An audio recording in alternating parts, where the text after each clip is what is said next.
sadə cümlə. İndi seçin mürəkkəb cümlə. Mürəkkəb cümlə uşaqlar 2 və daha artıq qrammatik əsas olmalıdır ki, biz bu cümlələrə mürəkkəb cümlə deyək. Mürəkkəb cümlə haqqında bir dənə nümunəmiz var. Batdı, batan nədən uşaqlar? Şəhərdə işıq var, yandı. Yanan nədir? İşıqlar yandı.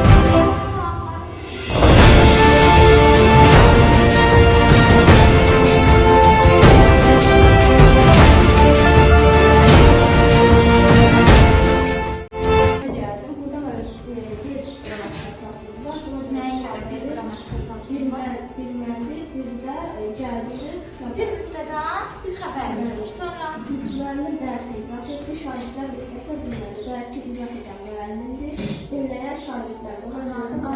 Sonra seçlər açdı. Seç mübtədadır, açdı xəbərdir. burada nələr seçmirsən? 23. Aferin. Əgər yanlış yazsa, yazıram.